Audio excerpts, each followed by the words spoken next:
Мейрамбек аға, YouTube үйретесіз ба? YouTube'да қандай тақырып түсіретін болсам, көп ақша табам деген сұрақтар өте көп келеді.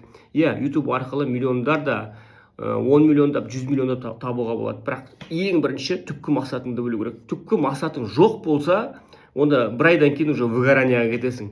Үшінші, төртінші видео түсіресің, 10-шы, 30-шы видеодан кейін уже қойшы дейсің. Ал түпкі мақсатың бар болса, сен ары қарай баса бересің. Мысалы, енді кафе, ресторан иелері өзінің өмірін түсірсін, ресторанын түсірсін. Ал сетевойда жүргендер бар. Мен Арифлеймдемін, Тяньшидемін, не түсірсем болады дейді. Ал өзің өнімің туралы түсір, нәтижелерін көрсет, өзің туралы түсір, өзің қандай нәтижелерге жеттің. Түпкі мақсатың кім? Партнер жинау ма, өзіңе спонсор болғың келе ма? Бол сол мүмкіндіктерді айт. Зергерсің ба, өзіңнің жұмысың туралы айт. Көп клиент жинағың келіп жатыр ма, зергер болып, сол зергерлігіңді айт.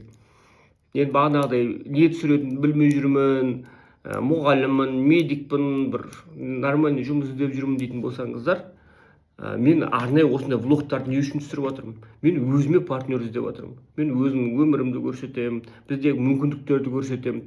Ертең мысалы мен Стамбулға кету керекпін, қарапайым мысал деп айтайын. Бірақ кетейін десем, мына клиенттермен сөйлесетін адамым жоқ та. Сол үшін мен бір адам дайындайын, бір қалаға 5 адам дайындайын. Мен клиенттермен сөйлесіп, әр сөйлескен неден продажасынан өзінің долясын алып отыратын адамдар дайындайын. Болды. Мен ол үшін әр қалада, мысалы 11 қалада филиал бар ма? Мен, значит, әр қалада 5 адам, 55 адам дайындау керекпін. Болды. Мен күніне 2 рилс салып отыру керекпін. Сол мақсатқа жету үшін. Болды. Менің үлкен мақсатым бар. Анау әлемге шығу үшін мен осы Қазақстанда 55 партнер жинау керекпін деген. И сол мақсат маған күнде YouTube'қа, Instagram'ға видео салуға себепші да. Үлкен алдында бір мақсат тұрған кезде. Ал мақсатың жоқ болса, ол бесполезно уже. Не түсіремін, қалай түсіремін деп басың қатып кетеді. Барлықтарыңызды жақсы көремін.